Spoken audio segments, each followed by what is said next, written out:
기쁨으로 하나님 앞에 나와서 예배하는 저와 여러분들을 이 시간에 하나님께서 크게 복되게 하여 주실 줄로 믿습니다. 어두운 곳을 무척 좋아하는 그런 무서워하는 그런 어린 아이가 있었습니다. 어느 날 밤 엄마가 아이에게 심부름을 시킵니다. 뒷마당에 가서 빗자루를 가져오라는 것이었습니다. 아이는 어두운 밤을 굉장히 무서워했기 때문에 말합니다. 엄마, 바깥은 지금 캄캄해서 너무 무서워요. 그렇게 말을 하니까 어머니가 아이를 달래려는 요량으로 야, 예수님이 계시지 않냐? 예수님은 항상 우리 곁에서 우리를 지키시고 계신단다. 그러니까 너는 가서 빗자루를 가져오도록 해라고. 그랬더니 아이가 다시 어머니에게 되묻습니다. 엄마, 진짜 예수님이 계시는 거 맞아? 그러니까 엄마가 약간 화나는 투로 그래, 예수님은 어디든지 계신단다. 네가 혼자 있을 때라도 언제나 네 곁에서 너와 함께 하여 주신단다. 이렇게 말을 했습니다. 그랬더니 그 말을 들은 아이의 얼굴이 환해지기 시작했습니다. 그리고 문틈 사이로 고개를 쏙 내밀더니 큰 소리로 바깥 어두운 곳을 향하여서 외쳤습니다. 예수님, 예수님, 만약 예수님께서 거기 계시면 부탁이 있는데요. 빗자루 좀 갖다 주세요. 그러더라고요. 빗자루도 갖다 주세요. 이 아이 어떻습니까? 똑똑합니까? 정말 똑똑하잖아요. 예수님이 어디에서도 계신다 그러니까. 저 바깥 어두운 곳에도 예수님이 계시는 것일 거니까. 그 예수님을 불러가지고 빗자루 좀 갖다 주세요. 그런 거예요. 똑똑합니다. 그런데 이 아이 어떻습니까? 믿음은 어떻습니까? 믿음이 좋습니까? 아니면 털려먹은 믿음을 갖고 있는 겁니까? 좋은 믿음 아니면 털려먹은 믿음. 그러나 알았어요. 그런 믿음을 좋은 믿음이라 고백하는 여러분들의 솔직한 고백에 찬사를 보냅니다. 그건 믿음 좋은 것이 아닙니다. 자기는 가만히 있고 예수님을 시켜먹는 것은 바른 믿음이 아니죠. 바른 믿음은 예수님이 우리와 함께 계시고 예수님이 어디에서나 계신다고 한다면 우리는 그것을 확신하면서 담대하게 무슨 일에 있어서나 담대함을 가지고 열심히 주어진 사명을 감당하는 것입니다. 빗자루를 가지고 오너라 그러면 예수님 거기 계시면 빗자루 좀 갖다 주세요. 그게 좋은 믿음이 아니고 나와 함께 예수님이 계신다는 것을 믿고 어두워도 지난번 같으면 두려웠고 없고 무서워했지만 지금은 담대히 가서 빗자루를 가져오는 겁니다. 그게 바로 바른 믿음이 되는 것이죠. 무엇이든지 하나님께서 다 해 주실 것이라고 생각하고 아무것도 하지 않고 있는 것은 바른 믿음이 결코 아닌 것입니다. 오히려 하나님은 요셉처럼 어떤 상황에 놓이든지 간에 자비와 양선을 가지고 우리가 일을 하게 되어지면 그 속에서 하나님이 역사하셔서 놀라운 일을 이루어 놓아 주시는 것입니다. 성 어거스틴은 이런 말을 했습니다. 과거는 하나님의 긍휼에, 현재는 그분의 사랑에, 미래는 그분의 섭리에 맡기라. 우리의 삶에서도 정곡을 찌르는 너무나도 중요한 말을 했습니다. 즉 모든 사람들이 의미 있고 가치 있는 복된 인생을 살려고 하면 지나간 과거, 그것은 우리가 어떻게 할 수가 없는 거예요. 지나간 과거는 반드시 하나님의 긍휼에 맡겨버리라는 것입니다. 그리고 오늘 이 오늘이라고 하는 현재는 하나님의 사랑에 의존하여 온전히 사랑에 입각하여 철저한 사랑으로 살도록 하라는 것입니다. 그리고 내일의 문제, 이 내일의 문제도 우리가 어떻게 할 수가 없지 않습니까? 그래 내일의 문제도 하나님의 섭리에 맡기라는 것입니다. 누구이든지 간에 하나님의 긍휼하심과 하나님의 사랑하심과 하나님의 섭리에서 벗어나서 살 수는 없습니다. 벗어나면 안 됩니다. 벗어나면 저주가 됩니다. 그러나 저와 여러분들이 하나님의 긍휼하심과 하나님의 사랑하심과 하나님의 섭리에 모든 것을 맡기고 의존하여 살게 되면 우리는 복을 받습니다. 은혜를 입고 복된 삶을 살아드릴 수가 있는 것입니다. 구원받지 못한 사람들에게 있어서의 최대의 과제는 뭘까요? 구원받지 못한 사람들에게 있어서 최고의 과제는 예수님을 믿고 구원받는 일인 것입니다. 하나님께서 구원하신 백성들, 하나님께서 구원하신 백성들에게 있어서의 최대의 과제는 그렇다면 무엇일까요? 이미 예수님을 믿어서 구원받았습니다. 하나님의 백성이 되었습니다. 하나님의 나라를 상속받을 수 있는 특권을 소유하게 되었습니다. 자, 그런 구원받은 백성들에게 있어서 최대의 과제가 바로 뭘까요? 천국일까요? 만약에 천국인다면 하나님께서 우리를 구원하시자마자 바로 천국으로 데려가셨을 것입니다. 그런데도 하나님은 우리를 아직은 천국으로 데려가시지 않고 이 땅 위에서 살게 하시고 있지 않습니까? 우리가 죽지 않고 살아야 할 이유가 어디에 있는 것입니까? 세 가지 이유가 있습니다. 왜 하나님께서 저와 여러분들을 구원하셨음에도 불구하고 천국으로 아직은 데려가시지 않고 있느냐? 이 땅에 왜 두시고 계시느냐? 그 이유에 대한 첫 번째는 아직도 우리 주변에는 구원받아야 할 자들이 너무나 많기 때문입니다. 두 번째 이유는 아직도 선행으로 섬겨야 할 사람들, 정말 우리가 사랑을 가지고 돌보고 섬겨야 할 사람들이 이 세상에 많이 있다는 사실입니다. 그리고 세 번째는 우리로 하여금 천국에서 더 많은 상을 받을 수 있도록 지금 저와 여러분들에게 기회를 주시고 있기 때문인 것입니다. 그리고 그와 같은 일을 이룰 수 있도록 하기 위하여서 두 가지 성령의 속성을 우리에게 밝히시고 명령을 하십니다. 그와 같은 일을 이룰 수 있도록 하기 위하여 하나님께서 우리에게 명령하신 명령은 곧 너희들은 자비와 양선의 삶을 살라는 것입니다. 자비로 살아라. 그리고 양선으로 살도록 해라. 그렇다면 구원받아야 할 사람들이 너네들의 그 자비와 그 양선으로 인하여서 구원으로 나오게 될 것이다. 너희들이 자비와 양선의 삶으로 그들을 섬기게 되어지면 그들의 삶이 변화되게 되어질 것이다. 그리고 너희가 자비와 양선의 삶을 살게 될 때에 너희들은 하늘나라에서 더 많은 상과 더 큰 상을 받게 되는 것이다. 그래서 우리에게 자비와 양선의 삶을 살도록 명령을 하셨습니다. 자, 그러면 자비란 무엇일까요? 이 자비란 헬라말로 크레스토테스라고 하는 단어입니다.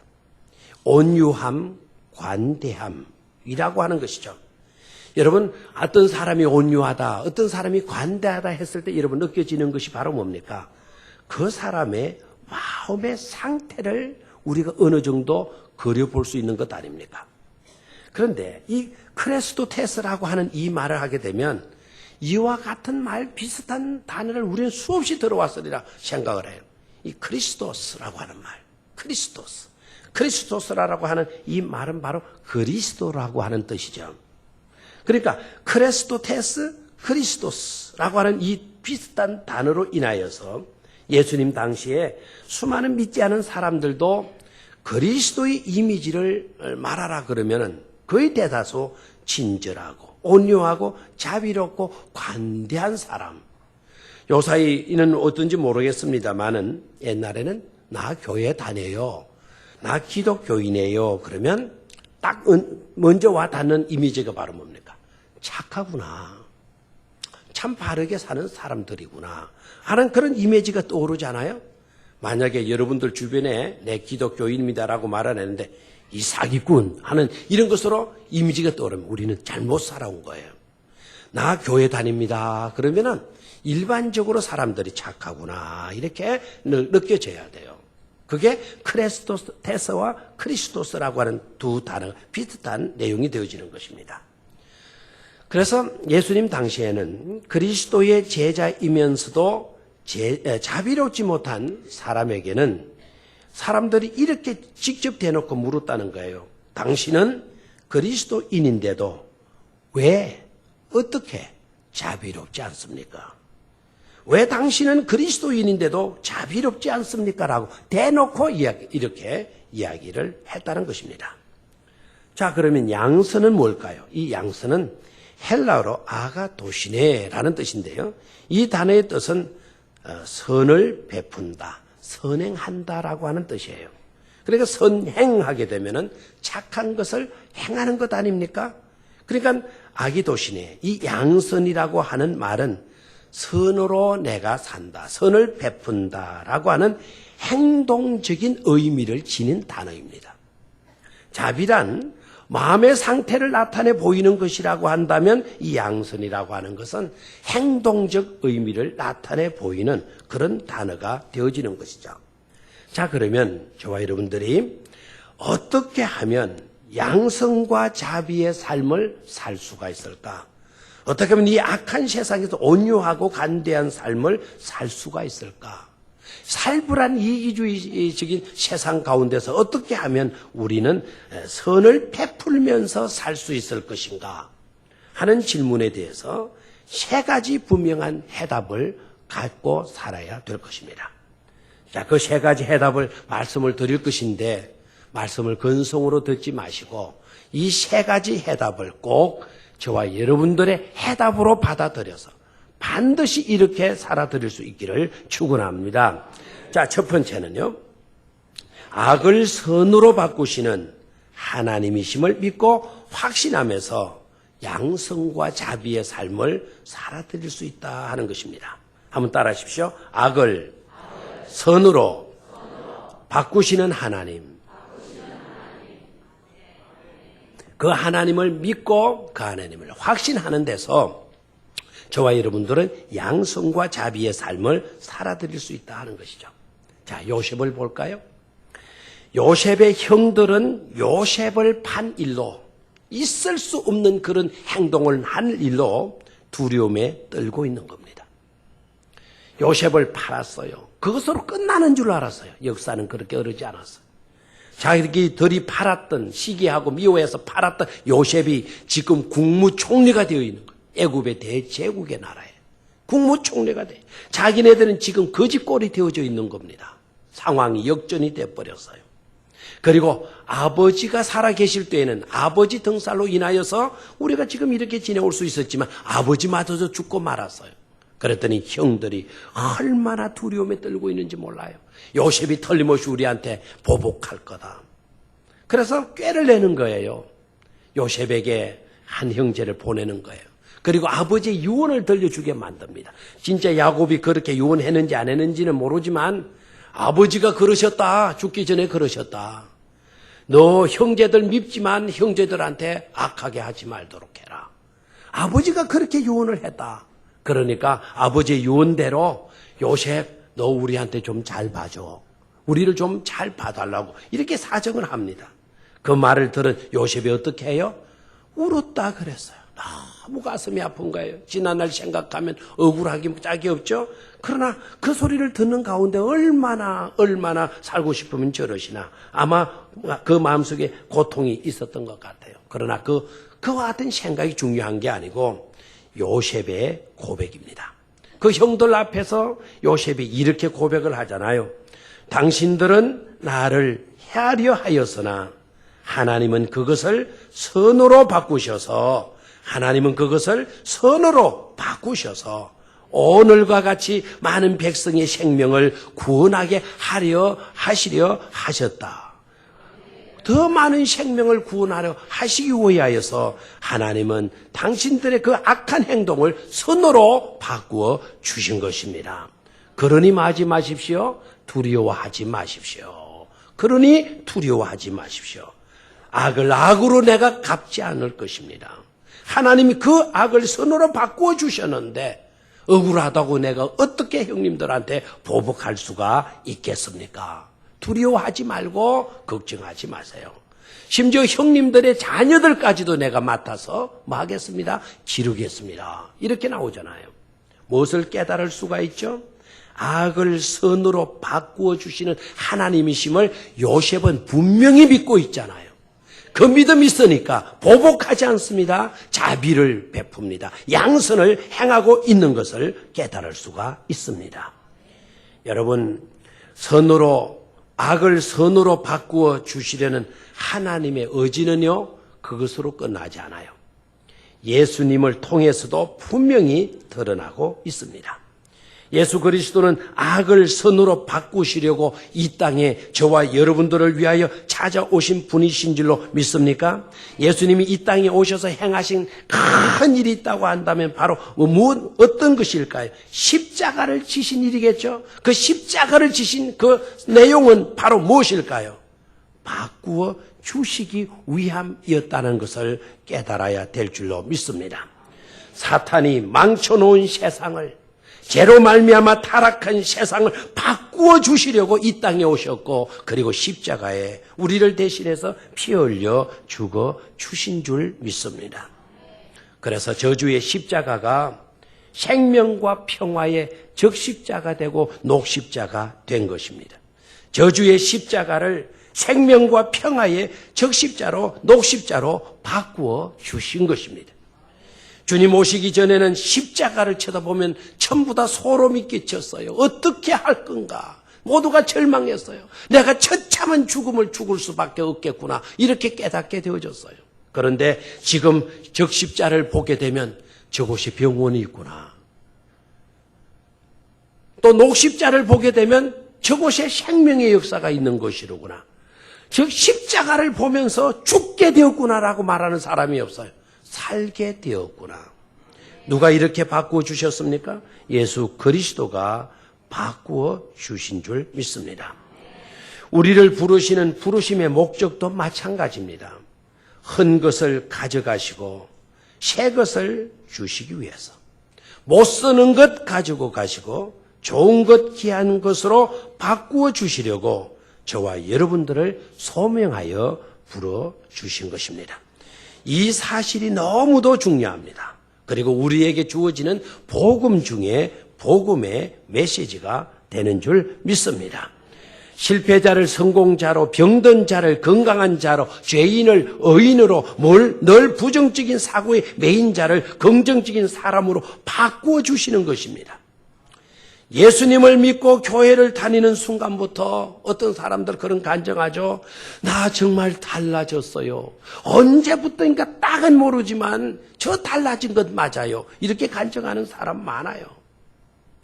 겉으로 지난 날에는 내가 강폭한 성격의 소유자였는데 이제 와서 내 자신을 보니 옛날 같으면 야단 날 일인데도 불구하고 지금은 제가 그렇지를 않습니다. 분노하거나 화내는 그런 것이 내게 생기지 않습니다. 제가 달라졌습니다. 이렇게 고백하는 자들 많이 있습니다. 이게 바로 바꾸어 주시는 하나님의 은총의 결과인 줄 믿습니다. 주님을 만났던 셀이 변화되어서 주님의 제자가 되었습니다. 못된 짓 하고 십자가형을 당하여 죽어가던 사형당하던 강도, 우리 주님 만나서 변화되어서 네가 오늘 나와 함께 낙원에 있으리라. 낙원에 있게 되는 영광을 얻게 되었습니다.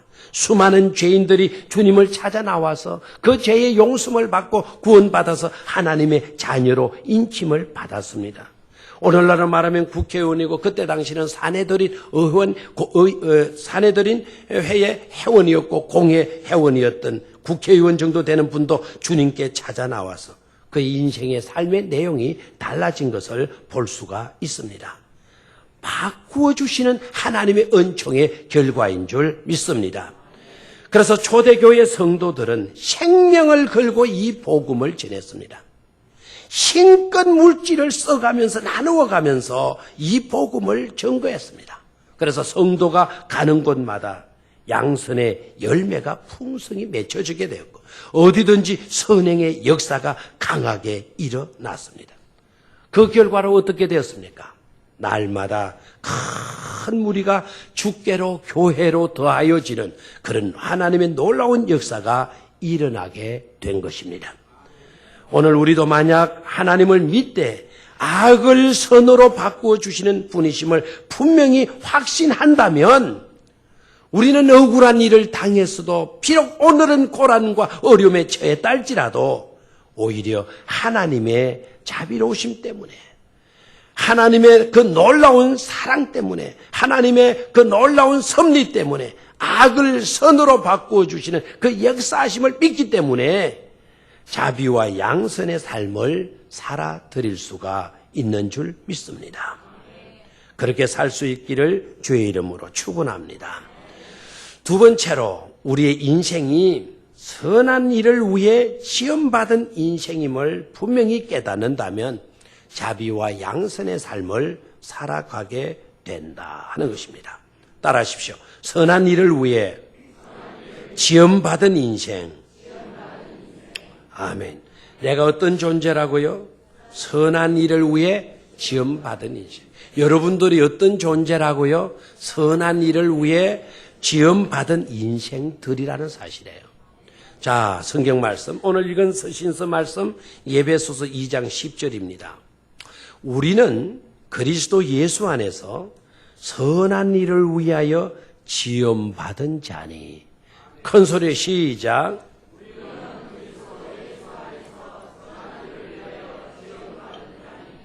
그 우리라는 말 대신에 나는, 나 아무개는, 우리 결혼할 때, 서약할 때, 나 아무개는 만 하지 말고 오늘 이 시간에 한번 나 아무개는 이렇게 한번 말해보는 겁니다. 나 유석규는 그리스도 예수 안에서 선한 일을 위하여 지음받은 자니 이렇게 하는 거예요. 아시겠어요? 네, 이름이 중요해요. 이름을 불러주기 전에는 하나의 몸짓에 지나지 않아야 하다가 이름을 불러주는 그 순간 하나의 꽃이 되었다. 얼마나 좋아요? 네, 자, 시작.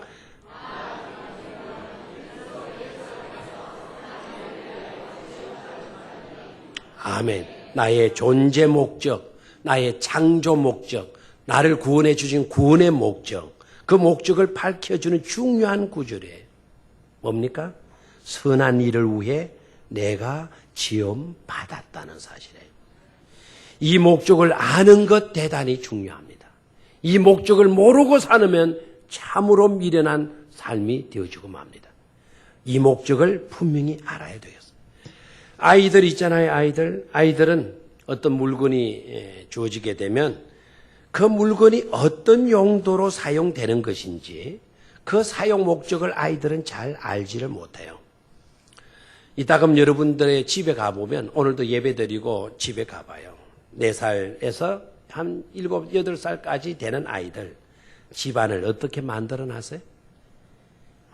이불 다 끄집어내놓고 그 위에 기 올라가고 저 같은 경우에는 옛날 이불도 귀했어요. 그 이불을 갖다 쌓아놓고 그 위에 앉아가지고 끄덕끄덕 하면은 쑥 미끄러지 내려와요. 그러면 싹 미끄러져 얼마나 신이 나요. 딱 봐도 팍 쳐박히시면 엉덩이 아프니까 그 밑에는 또 베개 다 깔아놔요. 까놓고 올라가서 흔들흔들하면 쭉 미끄러지면 기분이 굉장히 좋잖아요. 미끄럼틀이 따로 필요 없었어요. 그 이불이 다 미끄럼틀이 되는 거고. 스케이트장이 어디냐? 스케이트장은 우리 방이에요, 방.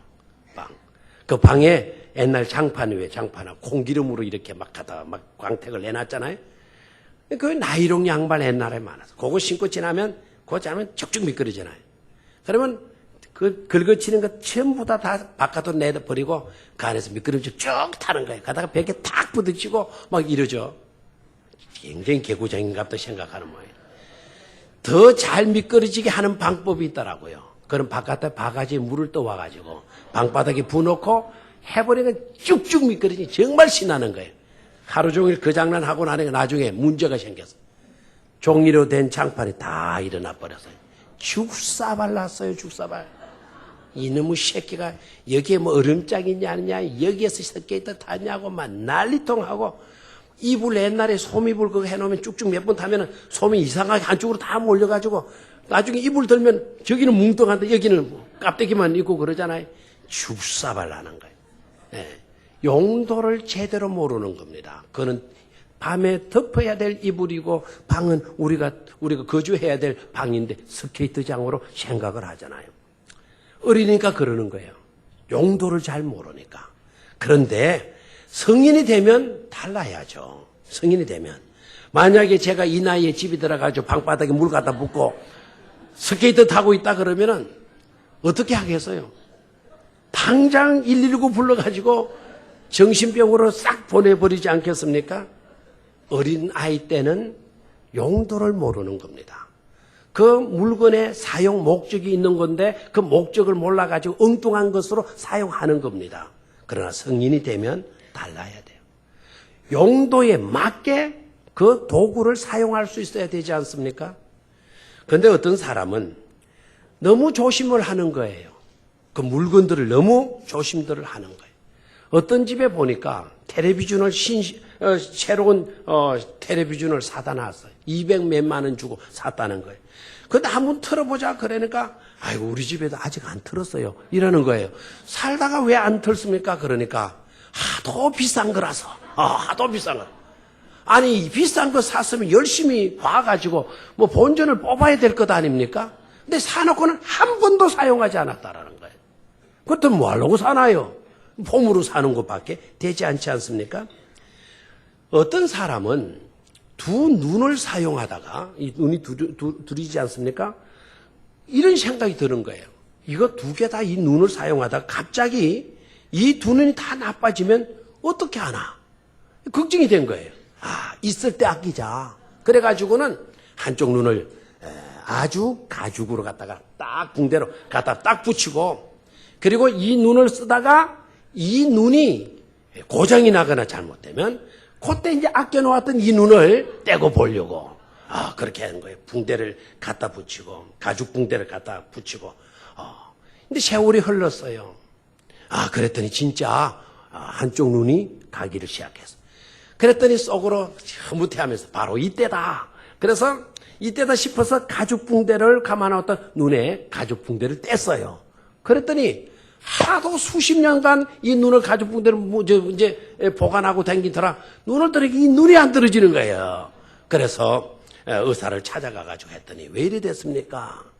사실은 여차여차해서 이렇게 됐습니다. 그러니까 의사가 기가 차는 것 아닙니까? 그래가지고 어찌해가지고 이 눈을 뚝 띄워줬어요. 띄워줬는데 그 다음 더 큰 문제가 생겼어요. 눈은 떡 떠졌는데 이 눈으로 보여요? 안 보여요? 안 보이는 거예요. 수십 년 동안 붕대로 감아놔 버리니까 이쪽 눈도 그냥 다 망가지고 만 거예요. 여러분 뭡니까?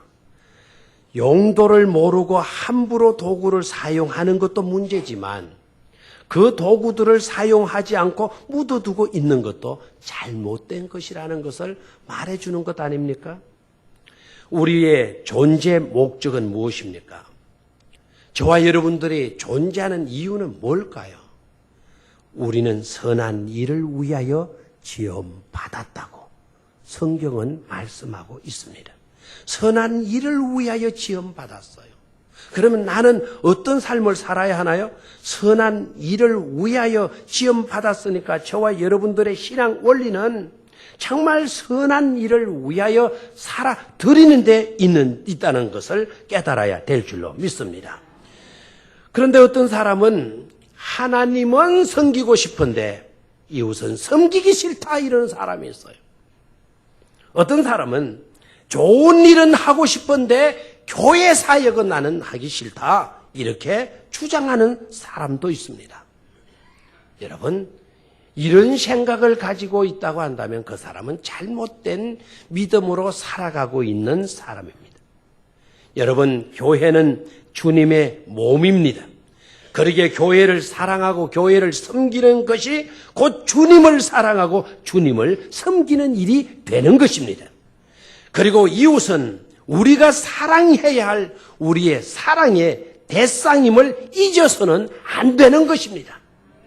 하나님은 사랑하겠는데 너는 사랑할 수가 없어. 이웃은 나 사랑하기 싫어. 그런 사람, 하나님도 제대로 사랑하는 사람이 아닌 것입니다. 나는 선한 일을 위하여 지음을 받은 자다라고 하는 분명한 목적에 대한 인식이 있을 때 저와 여러분들은 자비와 양선의 삶을 살아갈 수 있는 것을 깨닫기를 축원합니다. 마지막 세 번째로 같음에서 넘음으로 나아가는 초월적 가치관을 가지는 데서 자비와 양선의 삶을 살 수가 있습니다. 한번 따라하십시오. 같음에서 넘음으로 나아가는 초월적 가치관. 자, 다 같이 시작.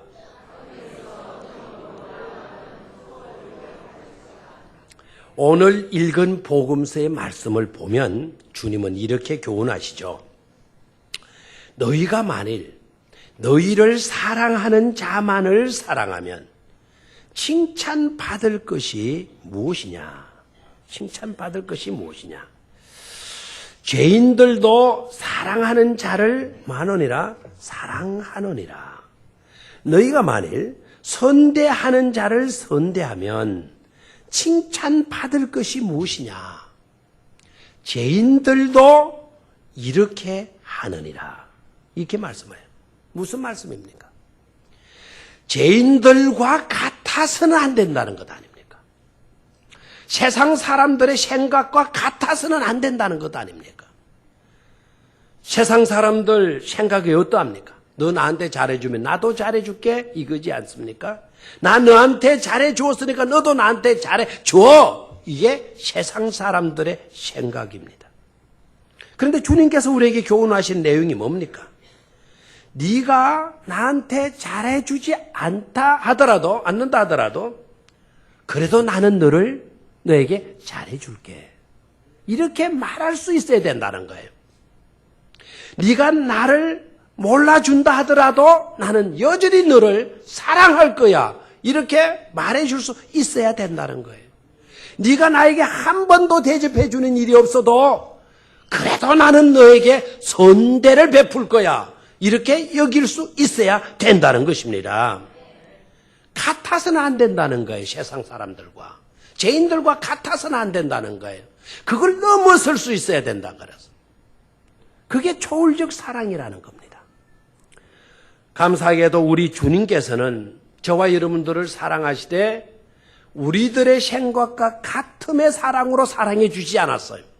초월적 사랑으로 초월적인 선대를 우리에게 베풀어 주신 줄로 믿습니다. 하나님의 사랑을 생각해 봐요. 어떻게 우리들의 잣대로 될 수가 있어요? 어떻게 계산적인 것으로 계산할 수 있겠어요? 내가 이만큼 했으니까 하나님이 이렇게 해 주시는 거지. 이렇게 생각한다면 여러분들은 교만한 사람입니다. 나는 하나님께 제대로 해드린 게 없는데도 불구하고 내 해준 대로만큼 아니고 초월적으로 더 넘치도록 하나님 나에게 은혜와 자비와 사랑을 베풀어 주셔서 이렇게 고백할 수 있는 믿음이래야만이 진정한 복된 믿음이 되어지는 줄 믿습니다. 누가복음 6장 36절 말씀. 너희 아버지의 자비하신 같이 너희도 뭐하라? 자비하라. 우리가 같음이 되어야 되는데 초월해서 올라서야 돼요. 죄인과 같이 세상 사람과 같이 수준은 초월해야 돼요. 초월해서 어디까지 올라가야 되나? 아버지의 자비하신 같이. 아멘입니까? 하나님의 사랑하심과 같이 우리도 뭐 하라는 거예요? 사랑하라는 교훈입니다. 이와 같이 살았던 한 정인, 한 신앙이 있더라고요. 이와 같이 살았던, 초월적 사랑으로 살았던 놀라운 감동적인 그와 같은 인물이 있더라고요. 미국에 지금 검사로 계시다가 넓게 부르심을 받고 미국에서 목사가 되어서 롱비치라고 하는 도시에서 목회를 하시는 분이 이런 간증을 들려주었어요. 전라남도 해남, 이 해남에 남편이 세상을 떠나서 혼자 힘들게 두 어린 아들을 기르면서도 신앙생활을 신실하게 하는 그런 부인이 있었습니다. 어느 날 아침에 이 부인의 두 아들 형제가 대나무 그 죽창을 가지고 전쟁놀이를 하는 거예요. 막 얼마나 신나게 전쟁놀이를 했는지. 그만 말을 타고 산책하러 나왔던 그 지역에 유지에 탄 말에 눈을 찌르고 말았어요. 그 말이 지나가는 줄 모르고 막 이렇게 전쟁놀이 하다가 갑자기 그냥 그 옆을 지나가는 유지가 탄 말에 눈을 찔러버렸어요. 그러니까 말이 어떻게 되겠어요? 지 눈이 찔렸는데 그래도 잉 하고 그냥 갔겠어요? 눈이 찔려. 펄떡 말이 놀래가지고는 팍 이랬습니다. 근데 불사 그 위에 타고 있던 유지가 뭐 갑자기 말이 엥 하고 막 일어나니까 말에서 떨어져서 바위에 무리가 부딪혀서 그 자리에서 뇌졸중으로 죽고 말았어요. 어떻게 되겠어요? 이 아이가 끌려갔어요. 재판정에 두 아들이 섰습니다. 판사가 신문을 합니다. 얘들아, 한 사람이 죽었으니 너희 중 한 사람만 사형을 당하면 된다. 그러니 너희들 중에 누가 말에 눈을 찔렸는지 그걸 나에게 말해다오. 누구의 죽창에 말이 눈이 찔렸냐? 그 질문에 두 형제는 형님이요 아니고 동생 죽창으로요가 아니고 서로 내 죽창에 말 눈이 찔린 것이라고 주장을 하는 거예요. 형이 제 죽창에 찔렸어요. 동생이 아니에요 판사님. 내 죽창에 찔렸어요. 막 이렇게 하는 거예요. 그러니까 왜 동생이 형이 이놈의 자식아 왜 내 죽창에 찔렸지 왜 네 죽창에 찔렸냐고. 형님이라고 그러면 안 돼요. 응? 안 돼. 내 죽창에 찔리지 어떻게 형한테 찔렸어. 막 이렇게 싸움을. 판사가 이게 한 사람한테 벌만 주면 되겠는데 그런데 서로 이놈들이 서로 자기 죽창에 찔렸다고 하니까 판사가 이게 안 되는 거예요. 그래서 어머니를 불러왔어요. 부인, 한 사람이 죽었으니 한 아이만 사형을 당하면 되는데 부인의 두 아들이 서로 자기 죽창에 말에 눈이 찔린 것이라고 하니 참 어려운 일이요. 내가 두 형제를 다 사형에 처할 수 없으니 부인이 한 아들을 정해 주시오. 어느 아들을 사형에 처할까요? 어머니가 또 얼마나 난감했겠어요. 판사의 말을 듣고 잠시 어머니는 기도를 하고 생각을 하고 나더니 떨리는 음성으로 판사에게 이렇게 말을 했습니다. 판사님, 작은 아들을 사형에 처해 주시기 바랍니다. 내 작은 아들을 사형에 처하십시오. 그러니까 판사가 부인, 왜 작은 아들입니까? 라고 묻자 그 부인은 조용한 목소리로 이렇게 대답을 했습니다. 판사님, 큰 아들은 제 남편의 전처의 아들입니다. 작은 아들은 전처가 세상을 떠난 후 제가 시집을 와서 잉태하여 제가 낳은 아들입니다. 그러니 작은 아들을 죽게 해야지요. 판사가 놀랐어요. 아니 부인의 몸으로 낳은 아들이 더 귀하지 않소? 부인이 대답합니다. 귀하기야 귀하죠. 그러나 저는 크리스찬입니다. 교회에서 가르침을 받는 제가 어찌 큰 아들을 죽게 할 수 있겠습니까? 그렇게 하면 세상 사람들과 다를 바가 무엇이며 어찌 하나님께서 영광을 받으시겠습니까? 그러하니 작은 아들을 사형에 처해 주시기 바랍니다. 이 말을 하고 부인의 눈에는 눈물이 글썽였어. 이 말을 들은 판사가 큰 충격을 받은 거야. 그리고 흥분해서 말하기를 내 평생 판사 노릇 40년 해오면서 이런 일은 처음이요. 이렇게 감동받기가 처음이요. 이제 나는 판사의 권위로 판결을 하겠어. 두 아들 다 무죄 석방이요. 라고 하더라는 거예요. 그뿐만 아니라 판사는 그 재판 후 지방 유지들과 지인들을 다 불러 모아서 그 부인의 아름다운 이야기를 전해 주었어요. 그런 다음 교회가 이렇게 귀한 곳이니 우리 모두 성금을 모아 그 교회를 잘 지어 드립시다. 라고 설득하여서 결국 안 믿는 유지들이 돈과 뜻을 모아가지고 그 부인이 나가는 교회를 새롭게 아름답게 지어 드렸다는 것입니다. 얼마나 아름다운 간증입니까? 같지 않았다라는 거예요. 세상 사람들과. 안 믿는 사람들과 같지 않았다라는 거예요. 그리스도의 초월적 사랑의 정신을 이 여인이 가슴속에 품고 살았다는 것 아닙니까? 우리도 모두 그런 간증을 주님께 드릴 수 있기를 축원합니다. 로마서 14장 18절 말씀을 보니까 이로써 그리스도를 섬기는 자는 초월적 사랑으로 초월적 성대로 섬기는 자는 하나님께 기뻐하심을 받으며 사람에게도 칭찬을 받느니라고 말씀을 하셨습니다. 여러분, 우리의 삶을 다시 한번 재정비하십시다. 하나님은 반드시 악을 선으로 바꾸어 주시는 분이심을 신앙하고 확신하며 살도록 합시다. 우리의 삶의 목적은 선한 일을 위하여 지원받았음을 분명히 깨닫고 살아가십시다. 그리고 같음에서 넘음으로 초월적 가치관을 가지고 자비와 양선의 삶을 살아드리도록 하십시다. 그렇게 되면 하나님께 기뻐하심을 받으며 사람에게도 칭찬을 받는 놀라운 은혜로운 역사가 펼쳐지게 될 줄 믿습니다.